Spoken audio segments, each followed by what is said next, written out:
രാത്രി 12 മണിക്ക് തീപ്പൊരി പോസ്റ്ററുമായി പൃഥ്വിരാജ്, ആമിർ ഖാൻ മുതൽ ഹോളിവുഡ് താരത്തെ വരെ സങ്കൽപ്പിച്ച ആരാധകർ. നിങ്ങൾ ആദ്യമായിട്ടാണ് ഈ ചാനൽ കാണുന്നതെങ്കിൽ എല്ലാവരും ഒന്ന് സബ്സ്ക്രൈബ് ചെയ്ത് ബെല്ലൈക്കൺ അമർത്തി ലൈക്ക് ചെയ്യാൻ ശ്രമിക്കുക.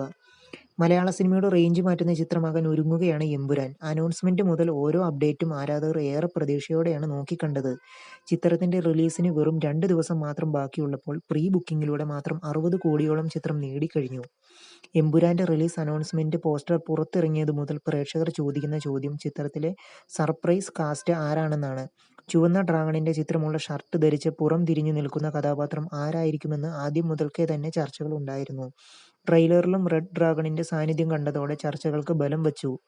മമ്മൂട്ടിയാണോ ഫഹദ് ഫാസിലാണോ എന്ന ചോദ്യത്തിന് അവർ ഈ സിനിമയുടെ ഭാഗമല്ല എന്നായിരുന്നു പൃഥ്വിരാജും മോഹൻലാലും മറുപടി നൽകിയത്. ഇപ്പോഴിതാ എമ്പുരാന്റെ കൗണ്ട് ഡൗൺ പോസ്റ്റർ കഴിഞ്ഞ ദിവസം പൃഥ്വി പുറത്തിറക്കിയതിന് പിന്നാലെ ചർച്ചകൾക്ക് വീണ്ടും ചൂടുപിടിച്ചിരിക്കുകയാണ്. ബോളിവുഡ് താരം ആമിർ ഖാനാകും സർപ്രൈസ് കഥാപാത്രമെന്ന് പലരും അഭിപ്രായപ്പെടുന്നുണ്ട്. ആമിർ ഖാന്റെ സഹോദരി നിഗാത്ത് ഖാൻ എമ്പുരാനിൽ പ്രധാന വേഷത്തിൽ എത്തുന്നുണ്ട് എന്നത് ഈ റൂമറിനെ കൂടുതൽ ശക്തിപ്പെടുത്തുന്ന ഒന്നാണ്. എന്നാൽ മറ്റ് ചിലർ അഭിപ്രായപ്പെടുന്നത് ആ കഥാപാത്രം ഹോളിവുഡ് താരം റിക് യൂൺ ആണെന്നാണ്. Fast and furious, Ninja assassin എന്നീ ചിത്രങ്ങളിലൂടെ ശ്രദ്ധേയനായ നടനാണ് റിക് യൂൺ. എമ്പുരാനിൽ മിഷേൽ എന്ന കഥാപാത്രത്തെ അവതരിപ്പിക്കുന്ന ആൻഡ്രിയ തിവേദാറും റിക് യൂണും ഒരേ കാസ്റ്റിംഗ് ഏജൻസിയുടെ ആർട്ടിസ്റ്റുകളാണ്. ഇരുവരും ഇന്ത്യൻ സിനിമയുടെ ഭാഗമാകുന്നു എന്ന് പറഞ്ഞുകൊണ്ട് ഇന്റർനാഷണൽ ആർട്ടിസ്റ്റ് മാനേജ്മെന്റ് സോഷ്യൽ മീഡിയയിൽ പോസ്റ്റ് ഇട്ടിരുന്നു.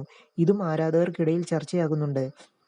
ഹിറ്റ്മാൻ സീരീസ്, ജോൺ വിക്ക് 4 എന്നീ ചിത്രങ്ങളിലൂടെ അമ്പരപ്പിച്ച ഡോണി യെൻ, ഇന്തോനേഷ്യൻ താരം ഇക്കോ ഉവൈസ് എന്നിവരും പേരും ഇതിനിടയിൽ ഉയർന്നു കേൾക്കുന്നുണ്ട്. ചില ട്രോളുകളും ഈ സർപ്രൈസ് കഥാപാത്രത്തെക്കുറിച്ച് ഉയർന്നു വരുന്നുണ്ട്. ആ കഥാപാത്രം പൃഥ്വിരാജ് തന്നെയാണെന്നും അതായിരിക്കും ഏറ്റവും വലിയ ട്വിസ്റ്റെന്നുമാണ് ട്രോളുകൾ.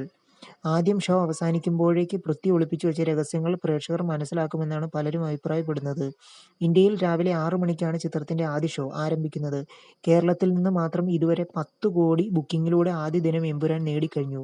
വിജയ് ചിത്രം ലിയോ നേടിയ 12 കോടി മറികടന്ന് കേരള ബോക്സ് ഓഫീസിലെ തന്റെ സിംഹാസനം മോഹൻലാൽ തിരികെ നേടുമെന്ന് ഏറെക്കുറെ ഉറപ്പാണ്.